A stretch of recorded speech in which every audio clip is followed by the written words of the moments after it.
안녕하세요. 축복누린교회 아침 큐티 시간입니다.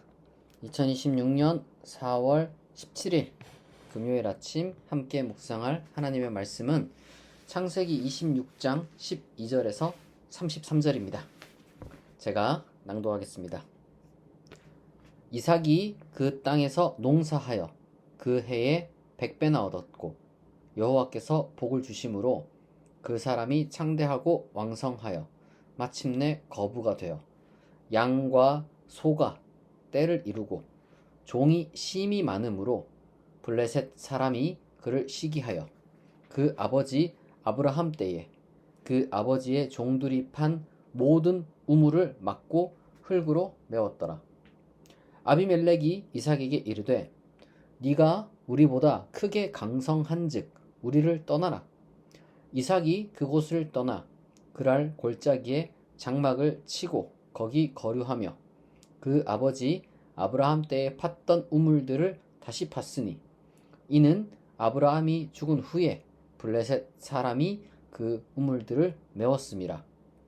이삭이 그 우물들의 이름을 그의 아버지가 부르던 이름으로 불렀더라.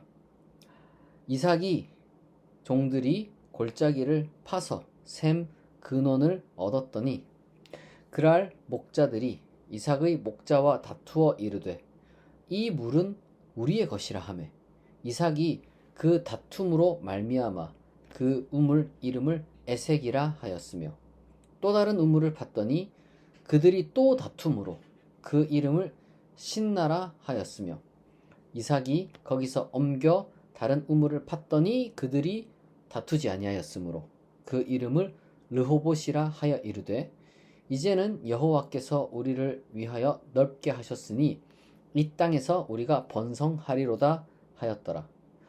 이삭이 거기서부터 브엘세바로 올라갔더니 그 밤에 여호와께서 그에게 나타나 이르시되 나는 내 아버지 아브라함의 하나님이니 두려워하지 말라. 내 종 아브라함을 위하여 내가 너와 함께 있어 네게 복을 주어 네 자손이 번성하게 하리라 하신지라. 이삭이 그곳에 제단을 쌓고 여호와의 이름을 부르며 거기 장막을 쳤더니 이삭의 종들이 거기서도 우물을 팠더라. 아비멜렉이 그 친구 아훗삿과 군대 장관 비골과 더불어 그랄에서부터 이삭에게로 온지라. 이삭이 그들에게 이르되 너희가 나를 미워하여 나에게 너희를 떠나게 하였거늘 어찌하여 내게 왔느냐. 그들이 이르되 여호와께서 너와 함께 계심을 우리가 분명히 보았으므로 우리의 사이 곧 우리와 너 사이에 맹세하여 너와 계약을 맺으리라 말하였노라. 너는 우리를 해하지 말라. 이는 우리가 너를 범하지 아니하고 선한 일만 네게 행하여 네가 평안히 가게 하였음이니라. 이제 너는 여호와께 복을 받은 자니라. 이삭이 그들을 위하여 잔치를 베풀매 그들이 먹고 마시고 아침에 일찍이 일어나 서로 맹세한 후에 이삭이 그들을 보내매 그들이 평안히 갔더라.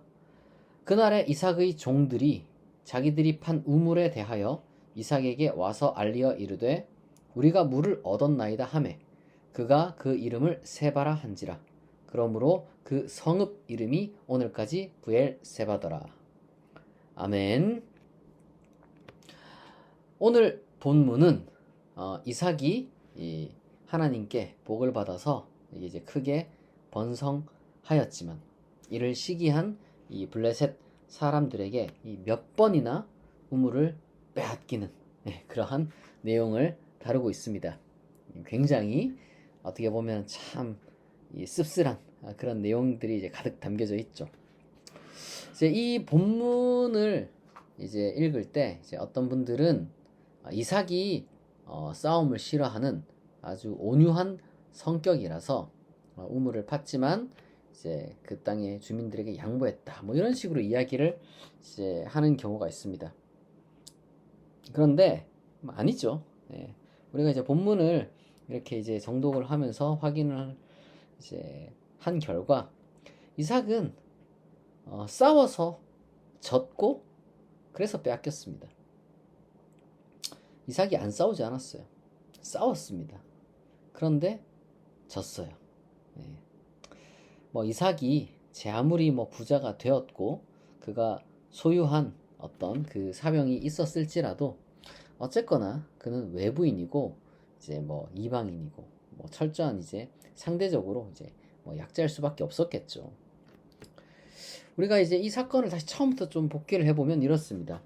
이 사건은 다짜고짜 이제 이삭이 이제 잘 나가니까 그 땅 주민들이 질투를 해가지고 우선은 이제 아브라함 때 이제 판 우물을 메워버리고 이삭을 쫓아내면서 시작을 이제 하게 됩니다. 뭐 이삭이 이제 세력을 점점 키워 나가니까 그렇게 하는 거죠. 그런데 이게 끝이 아니에요. 이삭이 그래서 이제 다른 곳으로 옮겨가서 우물을 새로 팠습니다. 그런데 이제 그렇게 할 때마다 그 땅의 주민들이 와서 빼앗은 거죠.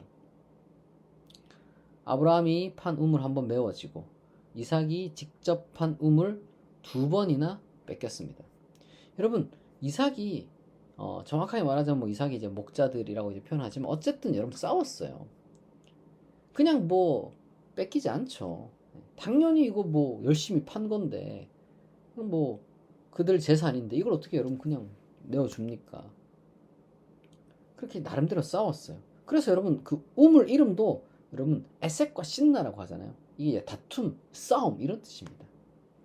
그런데 문제는 뭐냐면 졌다는 거예요. 싸웠는데 졌습니다. 한 3번 진 거죠, 이거는. 3번 싸워가지고 3번 다 진 겁니다. 이삭이 얼마나 여러분 뭐 자존심도 상하고 또 얼마나 괴로웠을까요? 우리도 뭐 살다 보면 그런데 이제 이삭 같은 처지에 놓일 때가 많죠. 뭐 다양한 상황이 있을 수 있습니다. 뭐 실제로 정말 그 범죄자의 어떤 그 이제 피해자가 돼서 피땀 흘려 모은 재산을 뺏길 수도 있고 정성껏 내가 어떤 들인 뭐 공을 다른 사람이 이제 가로챌 수도 있고요. 그리고 뭐 터스에 밀려가지고 정당한 뭐 기회나 몫을 포기해야 될 때도 있습니다. 뭐 일일이 제가 다 이야기를 할 수는 없지만 그렇게 억울하고 한맺히는 순간들이 우리한테 얼마나 많습니까?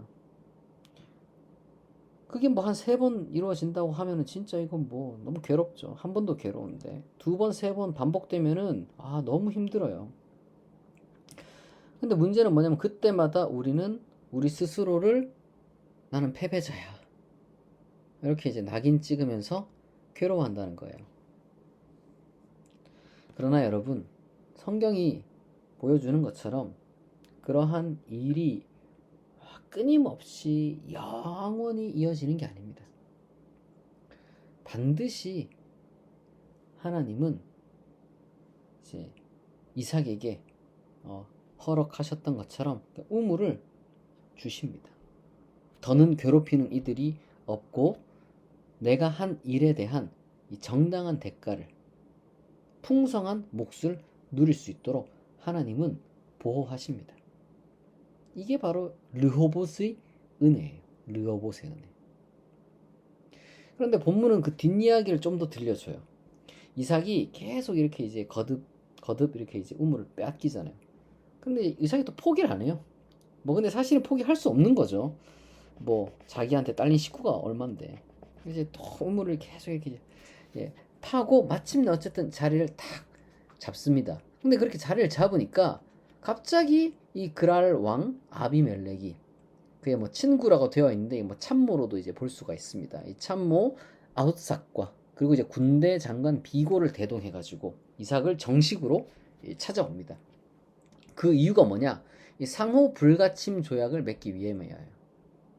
아마도 이제 왜 그렇게 했느냐면은 자신들의 땅 경계 밖까지 이삭을 어쨌든 이제 거의 몰아냈어요. 그렇게 이제 몰아냈는데 그렇게 이 땅 경계 밖에서 아마도 이렇게 이제 세력을 점점 이제 이삭이 키우게 되니까 어떤 생각이 들겠습니까? 이삭이 지금 당한 게 많단 말이에요. 그런데 이삭이 뭐 죽은 게 아니라 더 어쨌든 뭐 7.8기의 어떤 정신으로 극복을 해냈습니다.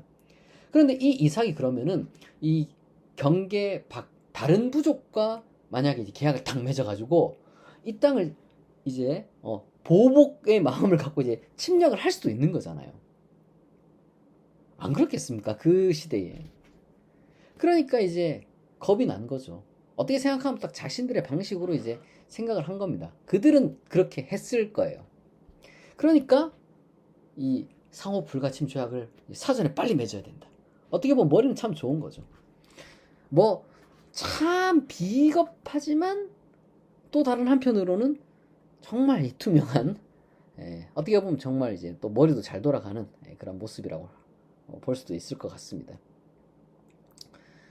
힘이 있을 때는 다짜고짜 남의 우물 메워버리고 막 쫓아내던 그 인간들이 이제는 자기 통제를 벗어나서 강성해지니까 이제 평화라는 거창한 명분을 들고 찾아온 걸 이삭이 몰랐을까? 다 알죠. 그러니까 이삭이 사실은 어이없다는 식으로 또 이야기를 하잖아요. 너희가 나를 미워해서 너희가 나를 쫓아 내놓고 이제 와서 왜 찾아왔냐고. 그러니까 이 뻔뻔하게 우리가 너한테 선한 일만 행했다. 뭐 이렇게 이제 나오죠. 이삭이 과연 이 조약을 맺으러 온 이제 그들을 보면서 무슨 생각을 했을까 우리가 뭐 알 수는 없습니다. 고깝게 생각을 했을 것 같아요. 그러나 이삭은 그 조약을 받아들입니다. 그리고 그들도 뭐 약속을 지키긴 했어요.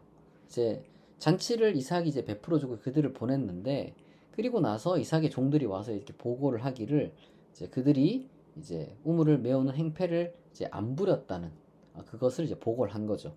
우물에서 물을 잘 얻었다 이렇게 이제 보고를 하는데, 그 말인즉슨 그들이 와서 그렇게 3명만 달랑 왔겠습니까? 그러니까 이제 온갖 이 군사들 다 끌고 와서 그렇게 했겠죠. 그렇게 했는데 행패 부리지 않고 이제 잘 갔다. 이제 정말로 어쨌든 이제 조약이라는 것이 잘 맺어졌다. 이렇게 이제 이야기가 이제 마무리 되는 겁니다. 우리가 이제 이걸 통해서 이제 한 가지 배워야 되는 게 뭐냐면은, 상대가 폭력적으로 나오고 힘을 쓸 때가 있거든요. 특히 우리보다 강할 때 더 그렇겠죠. 어떻게 보면 당연한 거예요. 우리보다 약한데 우리한테 힘을 쓰진 않겠죠. 함부로 폭력을 휘두른다는 거는 그만큼 폭력에 자신 있다는 얘기잖아요. 그러면은 우리는 어떻게 생각합니까? 똑같이 대응해서 한번 진짜 싸워보겠다 이렇게 생각을 할 때가 있잖아요. 그럼 그렇게 할 필요가 없습니다. 특히 똑같이 대응해봤자 지는 게 뻔한 상황에서는 더욱 그렇게 할 필요가 없어요. 여러분, 그런 걸로요, 내가 지금 상대보다 힘이 약하다, 그래서 내가 대응하지 못한다, 이런 걸로 여러분 자존심 상해하거나 뭐 슬퍼할 필요가 전혀 없습니다. 왜냐하면 그거는 하나님의 방법이 아니기 때문에 그래요. 그리고 하나님 보시기에 그런 식으로 이기는 것은 별로 큰 의미가 없습니다.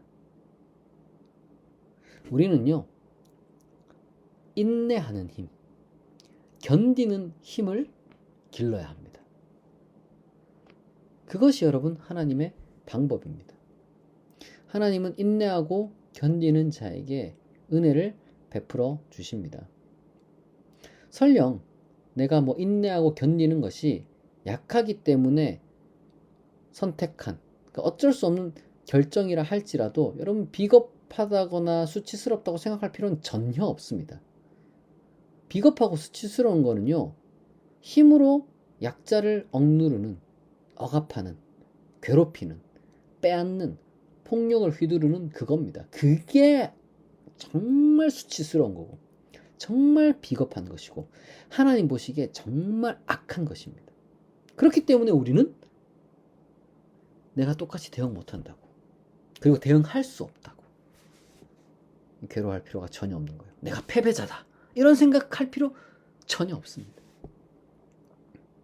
중요한 것은 여러분 그겁니다. 결국 이삭이 어떻게 됐냐 이거죠.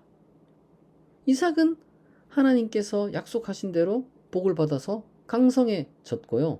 그리고 오늘 본문에서 보는 것처럼 결국에는 자신을 억압하는 자들이 제 발로 찾아와가지고 설설 기게 되었다는 걸 우리는 성경을 통해서 똑똑히 목격합니다.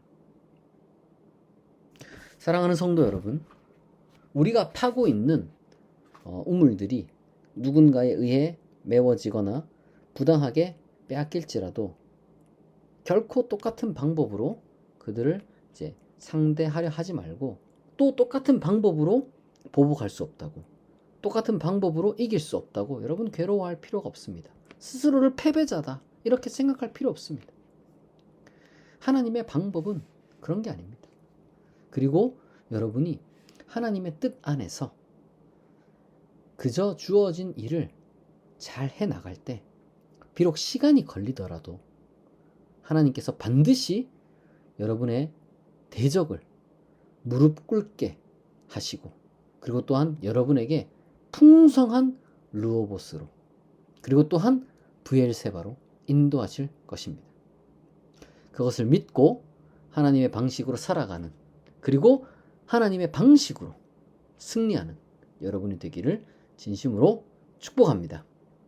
이 시간 우리 주신 말씀을 기억하며, 그리고 또한 우리의 기도의 제목들을 하나님께 올려드리며 다 같이 약 3분간 기도하겠습니다.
자비하신 하나님 아버지, 오늘 부당한 억압으로 인해 어쩔 수 없이 치열한 갈등을 빚어야만 했고 싸워야만 했고, 그러나 몇 번이고 패배해야만 했던 이삭을 함께 묵상하였습니다. 우리도 세상을 살아가며 피땀 흘려 일군 우물을 빼앗기고 기득권의 텃세와 부조리 가운데서 정당한 기회와 몫을 포기해야만 했던 억울한 순간들을 마주할 때가 많이 있었습니다. 하나님, 그때마다 또한 우리가 우리 스스로를 무능하다, 패배자라 이렇게 자책하며 낙심했습니다. 그러나 하나님, 이삭이 결국 대적들의 사과를 받고 르호봇의 넓은 지경에 이르렀던 것처럼, 형통하게 되었던 것처럼, 우리 역시도 하나님의 뜻대로 살아가는 동안 하나님께서 우리의 정당한 목, 우리의 명예, 우리의 마음을 회복시켜 주실 줄 믿습니다. 이 믿음을 갖고서 언제나 하나님 편에 서는 우리가 되게 하옵소서. 똑같이 그들과 똑같은 자들 되지 않고 훨씬 더 순결하면서도 숭고하고 성숙한 자가 되게 하시고 아름다운 방법으로 승리하는 우리가 되게 하옵소서. 또한 오늘도 우리의 기도를 들으시고 응답하시고 우리의 발걸음을 지켜주실 줄 믿습니다. 우리 가는 길을 인도하시고 보호하시고 동행하여 주시옵소서. 오늘 하루도 하나님 안에서 평안한 그리고 기쁨이 넘치는 그러한 하루가 되게 하여 주실 줄 믿사오며 감사드리며 예수 그리스도의 이름으로 기도합니다. 아멘. 지금까지 축복누린교회 아침 큐티였습니다. 축복누린교회 큐티는 매주 월요일에서 금요일 오전 6시에 진행합니다. 주말 여러분들 각자 말씀을 잘 묵상하시고 잘 보내시길 바랍니다. 또한 오는 주일에는 이 교회 그리고 성도의 교제를 주제로 이 설교를 진행합니다. 이 대화형 예배로 진행되기 때문에 자유로운 분위기에서 궁금한 점들을 질문하고 또 자기 생각을 이제 나눌 수 있으니까요. 은혜를 사모하는 분들은 주일 11시 축복누린교회 예배에 꼭 참석하시길 바랍니다. 오늘도 좋은 하루 되세요. 감사합니다.